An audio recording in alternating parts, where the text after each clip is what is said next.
കഴിഞ്ഞ അധ്യായത്തിൽ ഡോക്ടർ ബിജു മാത്യു നമ്മളോടൊപ്പം ഉണ്ടായിരുന്നു. ഇൻഷുറൻസിൻ്റെ കുറേയധികം ചോദ്യങ്ങളും സംശയങ്ങളും ഒക്കെ സാറ് നമുക്ക് വ്യക്തമാക്കി തന്നു. അടുത്ത അധ്യായത്തിലേക്ക് കടക്കാം. ടേം ഇൻഷുറൻസ് പോളിസീൻ്റെ കവർ എങ്ങനെ എടുക്കണം, പിന്നെ അത് എത്ര കാലത്തേക്ക് എടുക്കണം, ഇതൊക്കെ തീരുമാനിക്കുന്നത് ഏതൊക്കെ ഘടകങ്ങളാണ്? ഓക്കെ, വളരെ നല്ലൊരു ചോദ്യമാണ്. അത് നമ്മുടെ സാധാരണ ജനങ്ങൾ കൃത്യമായിട്ട് അറിഞ്ഞിരിക്കേണ്ടതാണ്. ഞാൻ ആദ്യം പറഞ്ഞല്ലോ, നമ്മൾ പോളിസി എപ്പോഴും ലൈഫ് ഇൻഷുറൻസ് പോളിസി എടുക്കേണ്ടതിൽ എപ്പോഴും നല്ലത് നമ്മൾ ചെറുപ്പത്തിൽ എടുക്കുക എന്നുള്ളതാണല്ലോ. പ്രത്യേകിച്ച് ഒരു കുടുംബം ആരംഭിക്കുന്ന സമയത്ത്, പ്രത്യേകിച്ച് നമ്മളെ ആശ്രയിക്കുന്ന ആൾക്കാരുണ്ടെങ്കിൽ എപ്പോഴും നമ്മൾ ആ ചെറുപ്പകാലത്ത് എടുക്കുക വേണ്ടത്. അത് വളരെ ഇമ്പോർട്ടൻ്റ് ആണ്. ഞാൻ നേരത്തെ സൂചിപ്പിച്ച കാര്യമാണ്. പക്ഷെ അതിൽ എത്രമാത്രം കവർ വേണം എന്നൊക്കെ തീരുമാനിക്കുന്നത് ഓരോ വ്യക്തിയുടെയും സാഹചര്യം അനുസരിച്ചിട്ടാണ്. അതിൽ ഞാൻ എപ്പോഴും സൂചിപ്പിക്കുന്നത്, ഒരു വ്യക്തിക്ക് കുടുംബത്തിൽ ആശ്രിതത്വം ആണ് ഏറ്റവും പരമപ്രധാനമായിട്ടുള്ള ഒരു പോയിന്റ്. ഡിപ്പെൻഡൻസി എന്ന് വിളിക്കാം. അതിനെ ഇൻഷുറൻസ് ഭാഷയിൽ ഞങ്ങൾ വിളിക്കുന്നത് ഇൻഷുറബിൾ ഇൻട്രസ്റ്റ് എന്നാണ്. Insurable interest. അപ്പോൾ ആ ഇൻഷുറൻസ് വാങ്ങുന്ന ആളുടെ മേൽ എത്രമാത്രം ഇൻഷുറബിൾ ഇൻട്രസ്റ്റ് ഉണ്ട്. ഇപ്പം എൻ്റെ കുടുംബത്തിലെ പശ്ചാത്തലത്തിലേക്ക് പോവുകയാണെങ്കിൽ, ഞാനാണ് വീട്ടിൽ ആകപ്പാടെ ജോലി ചെയ്യുന്ന ഒരേ വ്യക്തി. എൻ്റെ ഭാര്യ ജോലി ചെയ്യുന്നില്ല. അപ്പോൾ എൻ്റെ ഭാര്യയുടെ ജീവിതം എന്തിനെ ആശ്രയിച്ചായിരിക്കുന്നത്? എൻ്റെ വരുമാനത്തെ ആശ്രയിച്ചായിരിക്കുന്നത്. അപ്പോൾ എൻ്റെ ഭാര്യ എന്നെ ഡിപ്പെൻഡ് ചെയ്യുന്നൊരു വ്യക്തിയാണ്. അപ്പോൾ എൻ്റെ വരുമാനം ഇല്ലാതാകുന്നൊരു സാഹചര്യം ഉണ്ടായാൽ എൻ്റെ ഭാര്യയുടെ ജീവിതവും ഒരു റിസ്കിലല്ലേ? അതുപോലെ ഇപ്പം എൻ്റെ മക്കൾ കുറച്ച് വലുതായി, മൂത്തയാളെ ജോലിയിലായി, എങ്കിൽ പോലും ഒരു കാലഘട്ടം ഉണ്ടായിരുന്നല്ലോ അവരെന്നെ ആശ്രയിച്ചിരുന്ന സമയത്ത്. അപ്പം ഞാൻ ചെയ്തത്, അവരൊക്കെ ചെറുതായിരുന്നപ്പോൾ ഈ പോളിസികൾ വാങ്ങിച്ചു. അപ്പോൾ ആ സമയത്ത് എൻ്റെ രണ്ട് മക്കൾ കൂടി എന്നെ ആശ്രയിക്കുന്നവരാണ്. അവരുടെ വിദ്യാഭ്യാസവും അവരുടെ ഭാവിയും എല്ലാം ആശ്രയിച്ചിരിക്കുന്ന എന്തിനെയാണ്? എൻ്റെ വരുമാനത്തെയാണ്. അപ്പോൾ എൻ്റെ വരുമാനത്തിനനുസരിച്ചാണ് ഞാൻ ഇൻഷുറൻസ് തുക ഡിസൈഡ് ചെയ്യേണ്ടത്. അപ്പോൾ സാധാരണ രീതിയിൽ ഞാൻ ഈ ലോകത്തിൽ നിന്ന് അപ്രത്യക്ഷമാകുകയാണെങ്കിൽ എൻ്റെ കുടുംബത്തിന് പിടിച്ചു നിൽക്കാൻ പറ്റുന്ന തരത്തിലുള്ള ഒരു ഇൻഷുറൻസാണ് ഞാൻ എടുക്കേണ്ടത്, മിനിമം. പിന്നെ പല കുടുംബങ്ങളിലും ലോണുകളുണ്ടാവും. വീട് വെക്കാൻ വാങ്ങിച്ച ലോണായിരിക്കാം, വാഹനം വാങ്ങിക്കാൻ, വിവിധ കാര്യങ്ങൾക്ക് വേണ്ടി നമ്മൾ കടങ്ങൾ എടുക്കുമല്ലോ. അപ്പം ഒരാൾ മരണപ്പെടുകയോ ഒരാൾക്കൊരു മേജർ അസുഖം ഉണ്ടാകുകയോ ഒക്കെ ചെയ്തു കഴിഞ്ഞാൽ അതൊരു റിസ്ക് അല്ലേ? കടമെടുത്തിരിക്കുന്നത് നമ്മുടെ സാഹചര്യത്തിൽ നമ്മുടെ ആരോഗ്യത്തിന് എന്തൊക്കെ സംഭവിച്ചാലും അത് തിരിച്ചടയ്ക്കണമല്ലോ. അപ്പോൾ വീടുകൾക്കായിട്ട് എടുക്കുന്ന ലോണുകളെ കവർ ചെയ്യണം. കുട്ടികളുടെ വിദ്യാഭ്യാസത്തിന് വേണ്ടി ലോൺ എടുക്കുന്നുണ്ട്, അത് കവർ ചെയ്യുന്ന. അപ്പോൾ അത്തരത്തിലുള്ള ബാധ്യതകളെല്ലാം തീർക്കുന്നതിനായിട്ട് ഉതകുന്ന രീതിയിലുള്ള കവറേജ് നമ്മൾ വാങ്ങാൻ ബാധ്യസ്ഥരാണ്. ആ രീതിയിലാണ് നമ്മൾ കാണുന്നത്. അപ്പോൾ അതിൻ്റെ കൂടെ ഞാനൊരു കാര്യം കൂടി ആഡ് ചെയ്തോട്ടെ. നമ്മൾ മുന്നോട്ട് പോകും തോറും ഇൻഷുറൻസിൻ്റെ അളവിൻ്റെ കാര്യത്തിൽ കുറവ് വരുത്താം. കാരണം ഒരു 50 വയസ്സും 60 വയസ്സും ഒക്കെ ഉള്ള ആളെ സംബന്ധിച്ചിടത്തോളം അയാളുടെ മക്കളൊക്കെ ഓൾറെഡി സെറ്റിൽഡ് ആയിരിക്കും, ആശ്രിതത്വം കുറവായിരിക്കും, ഇൻഷുറബിൾ ഇൻട്രസ്റ്റ് കുറവായിരിക്കും. അപ്പം പ്രായത്തിൽ മുന്നോട്ട് പോകുന്ന ഒരു വ്യക്തിയെ സംബന്ധിച്ചിടത്തോളം ലൈഫ് ഇൻഷുറൻസ് വാങ്ങേണ്ട ആവശ്യകത കുറഞ്ഞു വരികയാണ്. അപ്പം ആരാണ് ഏറ്റവും കൂടുതൽ ഇൻഷുറൻസ് വാങ്ങേണ്ടത്? ആശ്രിതത്വം കൂടുതലുള്ളവർ, 2 യങ്സ്റ്റേഴ്സ് ആയിട്ടുള്ളവർ. നമ്മൾ മുന്നോട്ട് പോകുന്തോറും ഇൻഷുറൻസ് കുറയ്ക്കാൻ സാധിക്കും.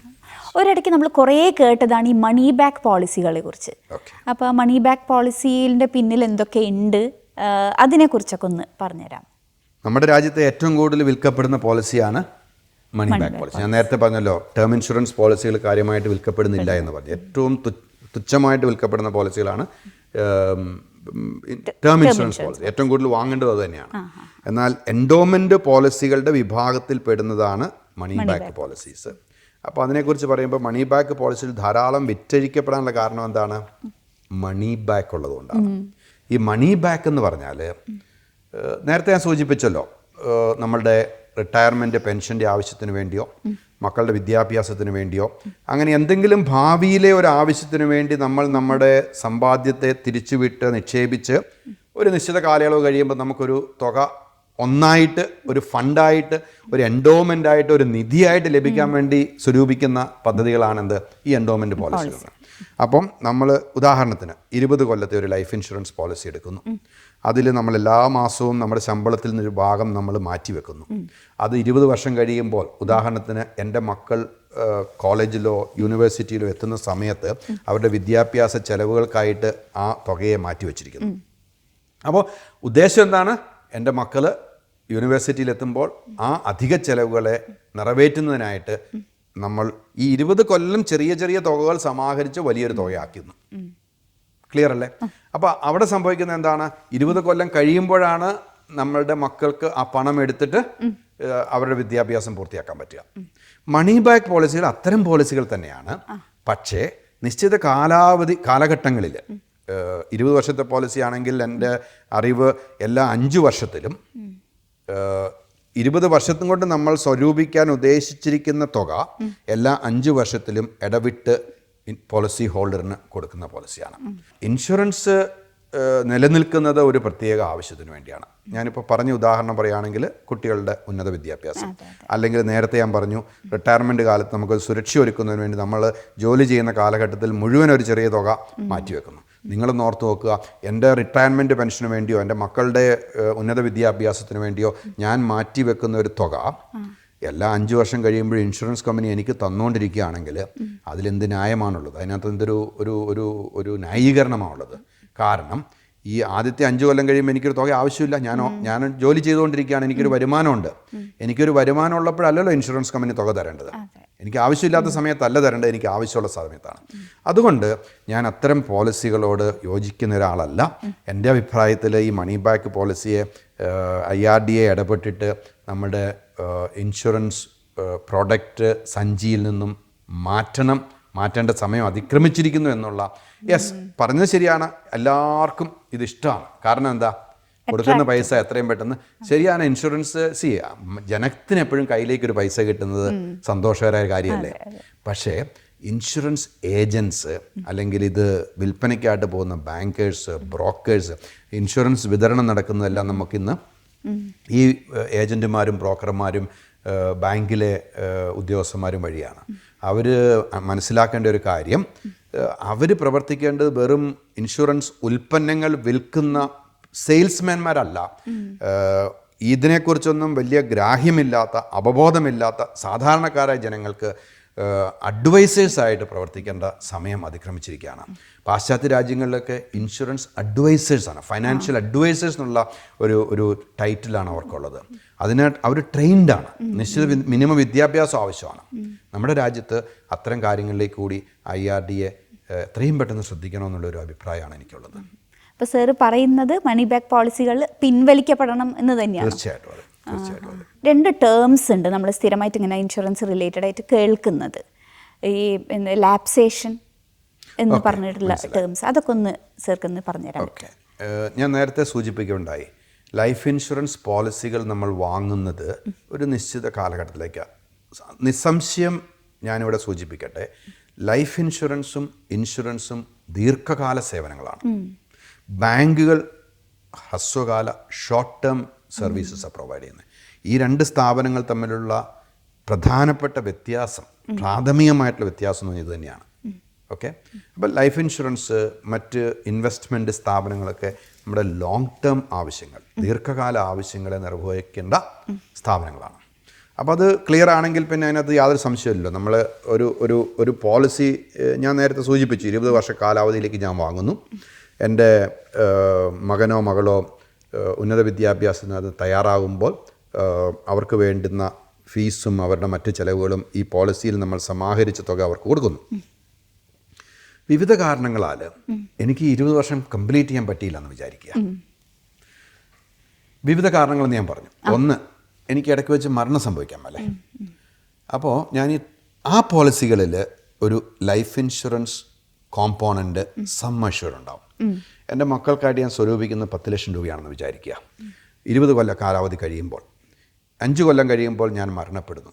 അപ്പം ഞാൻ ഉദ്ദേശിച്ച 10 ലക്ഷം രൂപ സമാഹരിക്കപ്പെട്ടിട്ടില്ല.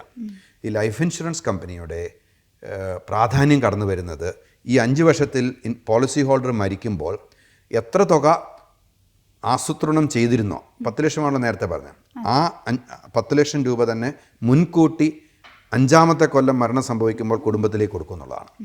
ആ തുക ബാങ്കിൽ വെച്ചിട്ട് ഈ കുട്ടിക്ക് എന്ത് ചെയ്യാം? ഉന്നത വിദ്യാഭ്യാസത്തിന് അപ്പോൾ ചിലവഴിക്കാം. അപ്പോൾ 20 വർഷത്തെ പോളിസി എടുത്തു കഴിഞ്ഞാൽ മരണം ഒരു ഒരു പ്രശ്നമാണ് അകാലമായിട്ടുള്ള മരണം. അപ്പോൾ പോളിസി കംപ്ലീറ്റ് ചെയ്യുന്നതിന് മുമ്പ് പോളിസി ഹോൾഡർ മരിച്ചു കഴിഞ്ഞാൽ ഇൻഷുറൻസ് കമ്പനിയാണ് ഉത്തരവാദിത്തം ഏറ്റെടുക്കുക. ഇത് ഒരു സമയം. അപ്പോൾ ഇത് പോളിസിയുടെ ഒരു പ്രശ്നമല്ല, അത് ഇൻഷുറൻസ് പോളിസിയിലുള്ളൊരു കാര്യമാണ്. പക്ഷേ നമ്മളതല്ലേ ഇപ്പം നമ്മളുടെ റിസഷനും അങ്ങനെയുള്ള സാമ്പത്തിക പ്രശ്നങ്ങളൊക്കെ വന്ന ഒരുപാട് പേർക്ക് ജോലി പോയൊരു കാലഘട്ടത്തെ നമ്മൾ അഭിമുഖീകരിക്കുകയുണ്ടായി. ആ സമയത്ത് നമുക്ക് ജോലി പോയി, വരുമാനമില്ല, ഇതിൽ അടച്ചുകൊണ്ടിരുന്ന തുക അടയ്ക്കാൻ പറ്റാതെ വരുന്നു. ഇന്നത്തെ കാലഘട്ടത്തിൽ നമുക്ക് ഇൻഷുറൻസ് കമ്പനികൾ മാക്സിമം 3 മാസം വരെയൊക്കെ ഒരു സമയം തരും, ഒരു ഗ്രേസ് പീരീഡ് എന്ന് അവർ വിളിക്കുക. ആ പീരീഡ് 3 മാസം കഴിയുമ്പോൾ അടച്ചില്ലേ പിന്നെ പോളിസി ലാപ്സ് ആകും എന്നാണ് പറയപ്പെടുന്നത്. അപ്പോൾ പോളിസി ലാപ്സ് ആകുമെന്ന് പറഞ്ഞാൽ പോളിസി അല്ല ലാപ്സ് ആകുന്നത്, അതിലെ ഇൻഷുറൻസ് കവറാണ് ലാപ്സ് ആകുന്നത്, സം അഷ്യൂർഡ് ലാപ്സ് ആകും. അതെന്താ അതിൻ്റെ കാര്യം എന്ന് ചോദിച്ചു കഴിഞ്ഞാൽ, അപ്പോൾ ഞാൻ ഒരു ഉദാഹരണ സഹിതം വ്യക്തമാക്കാം. 5 കൊല്ലം കഴിയുമ്പോൾ എൻ്റെ ജോലി നഷ്ടപ്പെട്ടു. ജോലി നഷ്ടപ്പെട്ടപ്പോൾ ശമ്പളമില്ല. ഈ ഇൻഷുറൻസ് പോളിസിയിലേക്ക് ഞാൻ ഒരു മാസം അടച്ചിരുന്ന 5000 രൂപയാണെന്ന് കരുതുക ഉദാഹരണമായിട്ട്. എനിക്ക് 5000 രൂപ അടയ്ക്കാൻ പറ്റുന്നില്ല. അതുവരെ അടച്ച തുക പോളിസിയിലുണ്ട്, കുഴപ്പമില്ല. ഞാൻ തുക അടയ്ക്കാതിരുന്നാൽ ലാപ്സ് ആകുന്നത്, ഞാൻ നേരത്തെ പറഞ്ഞില്ലേ മരണം സംഭവിച്ചാൽ ഇൻ അഡ്വാൻസ് ആ 10 ലക്ഷം രൂപ കുടുംബത്തിലേക്ക് കൊടുക്കുന്ന ആ കവറേജ് ഉണ്ടല്ലോ, കവർ, റിസ്ക് കവർ, ഇൻഷുറൻസ് പരിരക്ഷ, അതാണ് ലാപ്സ് ആകുന്നത്. ലാപ്സ് ആകുക എന്ന് പറഞ്ഞാൽ വീണ് പോവാന്നാണ്, ഇല്ലാതാകുക. അപ്പോൾ പോളിസി ഇല്ലാതാകുന്നില്ല, മറിച്ച് എന്താണ് ഇല്ലാതാകുന്നത്? ആ പരിരക്ഷയാണ് അവിടെ ഇല്ലാതാകുന്നത്. അപ്പോൾ നമ്മൾ പ്രീമിയം അടച്ചുകൊണ്ടിരുന്നാൽ മാത്രമേ ആ ഇൻഷുറൻസ് പരിരക്ഷയുടെ പരിധിയിൽ നമ്മൾ ഉണ്ടാവുകയുള്ളൂ. ആ പ്രീമിയം അടച്ചിക്കാതെ വന്നിരുന്ന സിറ്റുവേഷൻ എന്ത് സംഭവിക്കും? ഈ ഗ്രേസ് പീരീഡ് എന്ന് പറഞ്ഞാൽ 3 മാസം കാലാവധി കഴിഞ്ഞാൽ നമ്മുടെ പോളിസി ലാപ്സ് ആകാൻ സാധ്യതയുണ്ട്. അപ്പോൾ അതിനെയാണ് നമ്മൾ ലാപ്സ് എന്ന് വിളിക്കുന്നത്. അപ്പോൾ പോളിസികൾ പൂർണ്ണ കാലാവധി പ്രീമിയം അടയ്ക്കാതെ ഇടയ്ക്ക് വെച്ചിട്ട് നിന്നു പോയാൽ ഈ പറഞ്ഞ സം അഷ്വേർഡ് ഇല്ല ഇൻഷുറൻസ് പരിരക്ഷ ലാപ്സ് ആകുന്നൊരു സാഹചര്യത്തെയാണ് നമ്മൾ പോളിസികളുടെ ലാപ്സേഷൻ എന്ന് വിളിക്കുന്നത്. ഇങ്ങനെ നമ്മുടെ ഇന്ത്യയിൽ ഒരുപാട് പോളിസികൾ ലാപ്സായി പോകുന്നുണ്ട്. അപ്പോൾ പോളിസികൾ അതായത് ലൈഫ് ഇൻഷുറൻസ് പോളിസികൾ വിറ്റവ ധാരാളമായിട്ട് ലാപ്സ് ആകുമ്പോൾ അതൊരു അനാരോഗ്യകരമായൊരു സ്ഥിതിവിശേഷമാണ്. ഇൻഷുറൻസ് താല്പര്യത്തോടു കൂടി എടുത്തൊരു വ്യക്തിക്ക് അതിൻ്റെ സംരക്ഷണം എത്ര കാലത്തേക്ക് എടുത്തോ അത്ര കാലത്തേക്ക് കിട്ടാതെ വരുന്ന സിറ്റുവേഷനാണ്. അതൊരു നല്ല സൂചകമല്ല. അപ്പോൾ അതിനെ വിളിക്കുന്ന പേരാണ് പെർസിസ്റ്റൻസി എന്ന് വിളിക്കുന്നത്. പെർസിസ്റ്റൻസി എന്ന് പറഞ്ഞാൽ ഒരു വിറ്റഴിക്കപ്പെടുന്ന പോളിസികളിലെ എത്ര ശതമാനം അതിൻ്റെ കാലാവധി പൂർത്തിയാക്കുന്നു എന്നുള്ളതാണ്. മുൻകൂട്ടി കാലാവധി തികയും മുമ്പേ പോളിസികൾ വീണു പോവുകയാണെങ്കിൽ അവയാണ് നമ്മൾ എന്ത് വിളിക്കുന്നത്? ലാപ്സ് എന്ന് വിളിക്കുന്നത്. അപ്പോൾ ഈ ലൈഫ് ഇൻഷുറൻസ് എടുക്കുന്ന സമയത്ത് ഇതിൽ ചാർജുകൾ പലതരം ഉണ്ടാവില്ലേ? ഏതൊക്കെയാണ് ഈ ചാർജുകളും? അത് പലപ്പോഴും ഈ പോളിസി ഹോൾഡേഴ്സിന് അറിയാറുണ്ടോ ഇങ്ങനത്തെ ചാർജുകൾ ഉണ്ട് എന്നുള്ളതൊക്കെ അവർ അറിയാറുണ്ടോ? ഈ ചോദ്യങ്ങൾക്ക് ആദ്യത്തെ ചോദ്യം ചാർജുകളുണ്ടോ? തീർച്ചയായിട്ടും ചാർജുകളുണ്ട്. കാരണം ഒരു ബിസിനസ് സംരംഭം ആ ബിസിനസ് നടത്തുന്നത് ലാഭം ഉണ്ടാക്കാൻ വേണ്ടിയല്ലേ. ഇൻഷുറൻസ് കമ്പനികൾക്ക് അവർ ലാഭം ഉണ്ടാക്കുന്നത് ഈ പോളിസികൾ വിറ്റ് പോളിസി ഹോൾഡേഴ്സ്, പോളിസി ഉടമകൾ കൊടുക്കുന്ന വിവിധങ്ങളായിട്ടുള്ള ചാർജുകളിൽ നിന്നാണ്. അല്ലാതെ ബാങ്കുകളിൽ നമ്മൾ പണം നിക്ഷേപിച്ചാൽ ആ പണം നിക്ഷേപിക്കപ്പെടുന്നവയെ എടുത്തിട്ട് ബാങ്കുകൾ എന്താ ചെയ്യുന്നത്? ലോണുകൾ കൊടുക്കുക ചെയ്യുന്നത്. അപ്പോൾ ലോണുകൾ എടുക്കുന്ന വ്യക്തികളിൽ നിന്ന് ഒരു പലിശ വാങ്ങിച്ചിട്ട് അവരുടെ ലാഭവും അവരുടെ ചിലവുകളെല്ലാം എടുത്തിട്ട് ഡിപ്പോസിറ്റ് ചെയ്തവർക്ക് ഇൻട്രസ്റ്റ് കൊടുക്കുന്ന ഒരു സ്ഥിതിയാണ്. അപ്പോൾ ഡിപ്പോസിറ്റ് റേറ്റും ലോൺ റേറ്റും ബോറോയിങ്സ് റേറ്റും തമ്മിലുള്ള ഡിഫറൻസ് ആണ് ഈ പറഞ്ഞ ബാങ്കുകളുടെ ചിലവുകളും ലാഭവും ഒക്കെ ആയിട്ട് നമ്മൾ പരിഗണിക്കപ്പെടുന്നത്. അതേസമയം ഇൻഷുറൻസ് കമ്പനികൾക്ക് അങ്ങനെയില്ല. ഇൻഷുറൻസ് കമ്പനികൾ നമ്മളുടെ ഇൻഷുറൻസ് പോളിസി ഉടമകളുടെ അടുത്തുനിന്നും അവരുടെ പ്രീമിയം വാങ്ങിച്ചിട്ട് അവയെ വായ്പയായിട്ട് ആർക്കെങ്കിലും കൊടുക്കുക അല്ല ചെയ്യുന്നത്. ആ പ്രീമിയത്തിനെ അവർ ഇൻവെസ്റ്റ് ചെയ്തിട്ട് നിക്ഷേപിച്ചിട്ട് അതിൻ്റെ ലാഭവിഹിതവും കൂടെ കൂട്ടിച്ചേർത്തിട്ട് അതേ തുക കാലാവധി തികയുമ്പോൾ തിരിച്ചു കൊടുക്കുക ചെയ്യുന്നത്. അപ്പോൾ അവിടെ ഒരു ഇൻട്രസ്റ്റ് റേറ്റ് ആരും കൊടുക്കുന്നില്ല. അതിനായിട്ട് അപ്പം അവർക്ക് ലാഭം ഉണ്ടാക്കാൻ വേണ്ടി നമ്മൾ എന്ത് ചെയ്തേ പറ്റുള്ളൂ? ചിലവുകൾ മീറ്റ് ചെയ്യാനായിട്ടൊരു ചാർജസ്, ഫീസ്, അവ ഒരു പ്രൈസ് പോളിസി ഉടമകൾ കൊടുത്തേ പറ്റൂ. പ്രധാനമായിട്ടും ലൈഫ് ഇൻഷുറൻസ് പോളിസി ഹോൾഡേഴ്സ് ഉടമകൾ മനസ്സിലാക്കേണ്ട ചാർജസ് ഏതൊക്കെയാണെന്നറിയോ? ഒന്ന്, നമുക്കറിയാം ഈ ലൈഫ് ഇൻഷുറൻസ് പോളിസികൾ വിൽക്കപ്പെടുന്നത് ആണ്, അവയെ ആരും പോയി വാങ്ങുന്നതല്ല. ഇപ്പോൾ സായികതയാണെങ്കിലും ഞാനാണെങ്കിലും ലൈഫ് ഇൻഷുറൻസ് പോളിസി വാങ്ങാൻ വേണ്ടി ഒരു ഇൻഷുറൻസ് കമ്പനി പോയിട്ട് ക്യൂ നിൽക്കത്തില്ല. നമ്മൾ ടിക്കറ്റ് വാങ്ങാനോ സിനിമ ടിക്കറ്റ് വാങ്ങാനോ അല്ലെങ്കിൽ മീൻ വാങ്ങാനോ ഒക്കെ നമ്മൾ പോയി നിൽക്കുന്ന പോലെ ക്യൂ നിന്നിട്ട് ആരും ഇൻഷുറൻസ് വാങ്ങാൻ പോകുന്നില്ലല്ലോ. അപ്പോൾ നമ്മൾ തീർച്ചയായിട്ടും ആരെങ്കിലും വന്ന് പോളിസി നമുക്ക് വിൽക്കണം. അത് നിങ്ങൾക്കറിയാം നമ്മൾ എത്രമാത്രം ഒരു ഇൻഷുറൻസ് ഏജൻറ്റ് എത്രമാത്രം കഷ്ടപ്പെട്ടിട്ടാണ് ഒരു പോളിസിയെ ആരെ കൊണ്ടെങ്കിലും എടുപ്പിക്കുക എന്ന് പറയുന്നത്. അപ്പോൾ അവിടെ ഇൻഷുറൻസ് പോളിസികൾ വിൽക്കാൻ ഒരു ഏജൻ്റ് ഉണ്ട്. ആ ഏജൻറ്റിനൊരു വരുമാനം വേണ്ടേ? അതിനെയാണ് നമ്മൾ ഇൻഷുറൻസ് കമ്മീഷൻസ് വിളിക്കുന്നത്. അപ്പോൾ കമ്മീഷൻസിലാണ് എല്ലാ ഇൻഷുറൻസും കൂടുതൽ ഇൻഷുറൻസുകളും മജോറിറ്റി ഇൻഷുറൻസുകളും വിൽക്കപ്പെടുന്നത്. ഒരു കമ്മീഷൻ അതുപോലെ മറ്റ് ചിലവുകളുണ്ട്. ഇപ്പം സായികത ഒരു ഇൻഷുറൻസിന് അപേക്ഷിച്ച് കഴിഞ്ഞാൽ ഒരു 50 ലക്ഷം രൂപയ്ക്കുള്ള പരിരക്ഷ വാങ്ങാനുള്ള ശ്രമം നടത്തുകയെന്ന് വിചാരിച്ചു. ആ 50 ലക്ഷം സായികതയ്ക്ക് നാളെ എന്തെങ്കിലും സംഭവിച്ചാൽ വലിയ നഷ്ടമല്ല ഇൻഷുറൻസ് കമ്പനിക്ക്. അപ്പോൾ ആ നഷ്ടസാധ്യതകൾ ഇൻഷുറൻസ് കമ്പനിക്ക് ഉള്ളത് കൊണ്ട് ഇൻഷുറൻസ് കമ്പനി നിങ്ങളുടെ ആരോഗ്യവും നിങ്ങളുടെ ജീവിത സാഹചര്യങ്ങളും ഒക്കെ പഠിക്കാൻ ശ്രമിക്കും. അപ്പോൾ ആരോഗ്യം മനസ്സിലാക്കണമെങ്കിൽ അവർ നിങ്ങളെ ആശുപത്രികളിൽ മെഡിക്കൽ എക്സാമിനേഷൻസിന് വിടണം. എല്ലാ തരത്തിലുള്ള ടെസ്റ്റുകളും ചെയ്യും. ഇൻഷുറൻസ് കമ്പനികൾ ഏറ്റവും അഗാധമായിട്ടുള്ള ടെസ്റ്റുകൾ ചെയ്തിട്ടാണ് പ്രത്യേകിച്ച് ഉയർന്ന കവറേജുള്ള പോളിസി ഹോൾഡേഴ്സിനെ സ്വീകരിക്കുക. അതിനൊക്കെ ഒരുപാട് ചിലവുണ്ട്. അത്തരത്തിലുള്ള അഡ്മിനിസ്ട്രേഷൻ കോസ്റ്റുകളുണ്ട്. പിന്നെ ഞാൻ നേരത്തെ സൂചിപ്പിച്ച നിങ്ങളൊരു പോളിസി എടുത്തു കഴിഞ്ഞാൽ അത് ദീർഘകാലത്തേക്ക് നിൽക്കുന്നതാണ്. ആ ദീർഘകാലത്തേക്ക് നിങ്ങൾക്ക് സേവനം തരണ്ടായ ഓരോ വർഷവും നിങ്ങൾക്ക് അതിൻ്റെ സ്റ്റേറ്റ്മെൻറ്റ്സ് അയക്കണം. നിങ്ങളുടെ പ്രീമിയംസ് ഓരോ വർഷവും നിങ്ങൾ കൊടുക്കുന്ന ഇൻവെസ്റ്റ് ചെയ്യണം. ആ പ്രീമിയംസ് ഇൻവെസ്റ്റ് ചെയ്യണമെങ്കിൽ പലപ്പോഴും ഇൻഷുറൻസ് കമ്പനികൾ ഇൻവെസ്റ്റ്മെൻറ്റ് അല്ലെങ്കിൽ നിക്ഷേപ മേഖലകളിൽ പ്രാവീണ്യമുള്ളവരായിരിക്കില്ല. അപ്പോൾ അവരെന്ത് ചെയ്യും? ഇൻവെസ്റ്റ്മെൻറ്റ് കമ്പനികളുടെ സേവനം ഇൻഷുറൻസ് കമ്പനികൾ സ്വീകരിക്കും. അപ്പോൾ ഇൻഷുറൻസ് കമ്പനികൾ ഒരു ഇൻവെസ്റ്റ്മെൻറ്റ് കമ്പനിയുടെ സേവനം സ്വീകരിക്കുമ്പോൾ ആ ഇൻവെസ്റ്റ്മെൻറ്റ് കമ്പനിക്ക് ചാർജസ് കൊടുക്കേണ്ടി വരും. ഇതെല്ലാം ഫൈനലി ആരാ കൊടുക്കുക? ഈ പോളിസി ഹോൾഡറാണ്. അപ്പോൾ പോളിസി ഹോൾഡർ കൊടുക്കേണ്ട ചാർജുകളിൽ അഡ്മിനിസ്ട്രേഷൻ എക്സ്പെൻസസ്, അതിന് ഞങ്ങൾ ഇൻഷുറൻസിൽ വിളിക്കുന്നത് സെറ്റിംഗ് അപ്പ് കോസ്റ്റ് എന്നാണ്. സെറ്റിംഗ് അപ്പ് കോസ്റ്റിൽ ഈ റിസ്ക് ഇവാലുവേഷന് വേണ്ടി വരുന്ന ചിലവുകളുണ്ടല്ലോ, എന്താണ് നമ്മുടെ മെഡിക്കൽ എക്സാമിനേഷനുള്ളത്, കമ്മീഷൻ കൊടുക്കുന്നത്, ഇതെല്ലാം സെറ്റിംഗ് അപ്പ് കോസ്റ്റുകൾ വരും. പിന്നെ പോളിസി അഡ്മിനിസ്ട്രേഷൻ ഫീ ആണ്. ഇപ്പോൾ 20 കൊല്ലത്തെ പോളിസി ആണെങ്കിൽ ആ 20 കൊല്ലം സേവനം കൊടുക്കണം. ക്ലെയിംസ് ഉണ്ടാകുന്നോടം വരെ അവസാന ദിവസം വരെ പോളിസി ഹോൾഡേഴ്സിന് സേവനം കൊടുത്തുകൊണ്ടിരിക്കണം. അതിൻ്റെ സർവീസ് കോസ്റ്റ് അല്ലെങ്കിൽ അഡ്മിനിസ്ട്രേഷൻ കോസ്റ്റ് ഉണ്ട്. നേരത്തെ ഞാൻ സൂചിപ്പിച്ച ഇൻവെസ്റ്റ്മെൻറ്റ് പ്രീമിയം ഇൻവെസ്റ്റ് ചെയ്യണമെങ്കിൽ അതിനൊരു ചിലവുണ്ട്. ഇതെല്ലാമാണ് പ്രധാനപ്പെട്ട ചിലവുകളായിട്ട് നമുക്ക് ഫീസുകളായിട്ട് പോളിസി ഹോൾഡേഴ്സ് കൊടുക്കേണ്ടി വരിക. അപ്പോൾ ഇതൊക്കെ ശരിക്കും ഇതിൻ്റെയൊക്കെ കൃത്യമായൊരു അവബോധം നമ്മുടെ പോളിസി ഹോൾഡേഴ്സിന് അത്യാവശ്യം തന്നെയാണ്. തീർച്ചയായിട്ടും. ഇപ്പോൾ ഈ ലൈഫ് ഇൻഷുറൻസ് പോളിസികളൊക്കെ സാർ നേരത്തെ പറഞ്ഞു ദീർഘകാല പരിരക്ഷണം അല്ലെങ്കിൽ ദീർഘകാല സേവനമാണ് അതൊക്കെ തരുന്നത്. അപ്പോൾ ഈ ലൈഫ് ഇൻഷുറൻസ് കമ്പനികൾക്ക് ഷോർട്ട് ടേം ആയിട്ട് എന്തെങ്കിലും പ്രദാനം ചെയ്യാനുണ്ടോ? ഇല്ല എന്ന് അസന്നിഗ്ധമായിട്ട് ഞാൻ പറയും. ലൈഫ് ഇൻഷുറൻസ് വ്യവസായം എന്ന് പറയുന്നത് ദീർഘകാലത്തേക്കുള്ള വ്യവസായമാണ്. പക്ഷേ അത് ഞാൻ നേരത്തെ പറഞ്ഞല്ലോ, നമ്മളുടെ ഇന്ത്യയിൽ ഈ ലൈഫ് ഇൻഷുറൻസ് പ്രൊഡക്റ്റുകൾ വിൽക്കപ്പെടുന്നത് ഉൽപ്പന്നങ്ങളായിട്ടാണ്. ഏജൻറ്റുമാർ പ്രവർത്തിക്കുന്നത് സെയിൽസ് പീപ്പിളായിട്ടാണ്. അത് മാറേണ്ടിയിരിക്കുന്നു. ഞാൻ നേരത്തെ പറഞ്ഞല്ലോ, ഇത് സംബന്ധിച്ച് അധിക വിവരങ്ങളില്ലാത്ത അവബോധമില്ലാത്ത ഒരു ജനതയ്ക്ക് ഇതിനെക്കുറിച്ച് അവബോധമുള്ള ഏജൻറ്റുമാരും ബ്രോക്കർമാരും ബാങ്കിലെ ഉദ്യോഗസ്ഥന്മാരും ഒക്കെ ചെയ്യേണ്ടത് ഇതിനെക്കുറിച്ച് അവർ തന്നെ അവബോധം ഉണ്ടാക്കിയിട്ട് ആ ഇൻഫർമേഷൻ എന്ത് ചെയ്യേണ്ടിയിരിക്കുന്നു? പോളിസി ഹോൾഡേഴ്സിന് പകർന്നു കൊടുക്കുകയാണ്. അതാണ് ഒരു പ്രൊഫഷണൽ ബിസിനസ് എന്ന് പറയുന്നത്. ഇവിടെ അത് സംഭവിക്കുന്നില്ല.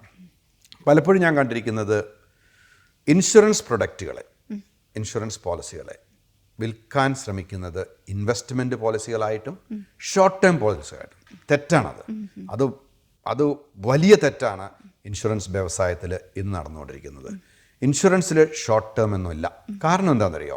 വളരെ സിമ്പിളായിട്ട് ഞാനത് വ്യക്തമാക്കി തരാം. കാരണം ഞാൻ നേരത്തെ പറഞ്ഞല്ലോ, നമ്മൾ ഇൻഷുറൻസ് എന്ന് പറയുന്നത് ആശ്രിതത്വം ഉള്ളിടത്തോളം കാലത്തേക്കാണല്ലോ ഒരു ഇൻഷുറൻസ് പോളിസി പരിരക്ഷ നമുക്ക് വേണ്ടത്. ഈ ആശ്രിതത്വം എന്ന് പറയുന്നത് ഒരു കുടുംബത്തിലേക്ക് പോവുക 1 കൊല്ലത്തേക്ക് 2 കൊല്ലത്തേക്ക് ഉള്ളോ? അല്ല. നമ്മളുടെ ഏറ്റവും കൂടുതൽ ആശ്രയിത്വം നമ്മുടെ മക്കളാണ് നമ്മളെ ആശ്രയിക്കുന്നത്. നമ്മുടെ മക്കൾ ഒരു മിനിമം നമ്മളെ 20 വർഷം ആശ്രയിക്കൂലേ? അപ്പോൾ 20 കൊല്ലത്തേക്കെങ്കിലും അവർക്ക് ആ കുടുംബത്തെ പരിരക്ഷിക്കുന്ന കുടുംബനാഥന് ഒരു ഇൻഷുറൻസ് കവർ ആവശ്യമല്ലേ? അപ്പം സിമ്പിൾ അല്ലേ അവിടെ 20 കൊല്ലത്തേക്ക് ആശ്രിതത്വമുള്ള കുടുംബത്തിൽ പരിരക്ഷ കൊടുക്കേണ്ടത് 1, 2, 5 കൊല്ലത്തേക്ക് കൊടുത്താൽ പോരല്ലോ, അത് 20 കൊല്ലത്തേക്കും കൊടുക്കണം. നേരത്തെ ഞാൻ പറഞ്ഞല്ലോ പോളിസികൾ ലാപ്സ് ആകുന്നതിനെ കുറിച്ച്. ആ പോളിസികൾ ലാപ്സ് ആകുന്നത് ഒട്ടും ആരോഗ്യകരമല്ല.